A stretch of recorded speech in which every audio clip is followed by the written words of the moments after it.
Breakfast? Come and get it with Peter Russell-Clarke.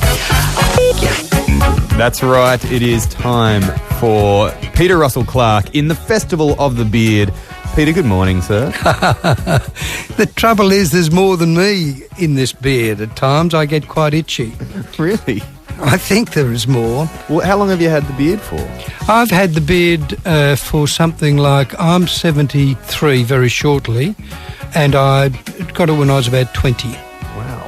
We actually 50 years. We actually you've just missed Rolf Harris. He was just in the studio for the last 45 minutes. Another great bearded gent. He is indeed. He cries a fair bit. He does Rolf. these days. He spoke of crying. He cried at the induction to the Hall of Fame. Yes, I've seen him cry a few times. Really? Now, I think it's quite charming. Makes me feel masculine. do you cry? I never cry. You never cry. What about... Mind you, I've never been inducted into anything. Really? No. Something seems remiss. I know, I tend to think that. I was going to speak about green tea today. What a great idea. I'm actually on a detox this month, so it would be perfect to talk about green tea. Well, if you drink lots of green tea, your stools go green, I'm told. Really? Yes, personally I don't look myself, but they do. Okay. You see, green tea is not fermented as is black tea, but they're both from the same leaf, the camellia bush. Mm-hmm. You know, those bushes that have pretty flowers. So anyway, they pick the leaves, and with green tea they don't ferment it, and it's supposed to have more antioxidants, very good for you. That's all well and good, but what about if you want to cook with green tea instead of just drink it? Right. Now, there's two things we can talk about today. Mm-hmm. We can talk about the Pope's visit, or we can talk about cooking with green tea. Both, I think, have little interest to your listeners. Nevertheless, we're going to talk about it, right? All right. So if you get an egg and you gently crack the shell of that egg and then you boil it in green tea, you get what's called a marbled egg after 12 minutes if you want a hard-boiled egg, or 3 or 4 minutes if you want a soft-boiled egg. So you crack the shell, and when it's boiling in the green tea seeps through those cracks and makes the egg look like marble once you take the shell off. You might ask, why the fuck would you want to do it? I'm just thinking while I'm talking to you, I don't know that I would do it either.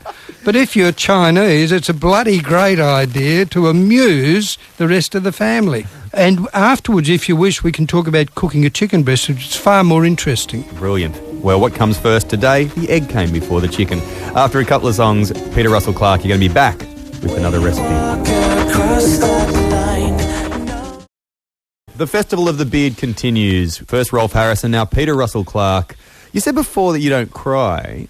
You're not a crier. No. So what happens when one cuts up onions? Aha, well, you do it underwater. That doesn't mean that you put your flippers and cosy on and get into the deep end of the pool. What it means is you get the onion and a sharp knife and you plunge it in water, underwater in your sink, and you peel it underwater. Right, and no tears. Oh, f***ing oath, you still cry. But it's...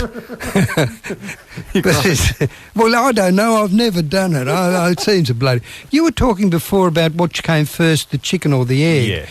Let me tell you that our dear God in the sky, the fellow who's the boss of the Pope, he maintained that you bring forth all the birds from the firmament, didn't he? He didn't say you bring forth a dozen bloody eggs. No, did he? Didn't. No, he didn't. There was no cartons. No cartons. So and if, by the way, you buy your eggs, if you put them in the fridge door and then open and close the fridge door, you rattle the egg, and that breaks the little cord that holds the yolk in the middle of the egg, and therefore your yolk will sink, and that's a bloody terrible thing. It is indeed. You've just solved so many different philosophical and practical problems. Now it's time to get back to the kitchen. Okay, chicken breast. Talking about eggs, because where do you get a chicken breast from?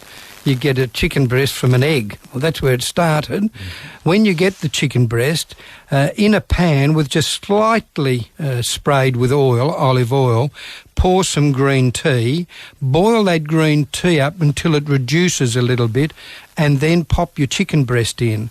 Cook the chicken breast in that green tea, and whilst it's cooking, the green tea will further reduce. So your green tea is becoming like a sauce, just before you serve it, pour in some cream. That gets rid of the flavour of the green tea, which by now has become shithouse. So you've now got a green tea sauce.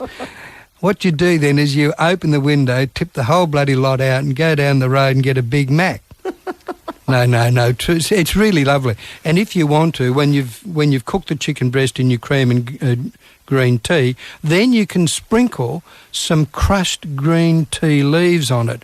Looks bloody fantastic and tastes fantastic too, because the sauce makes the brittle green tea leaves soft, and they're good-o. Wow, that is good great. dish, actually. Russell-Clarke, as always, thank you very much for participating in the Festival of the Beard, and we'll talk to you again very soon. Thank you, That's great. chaps.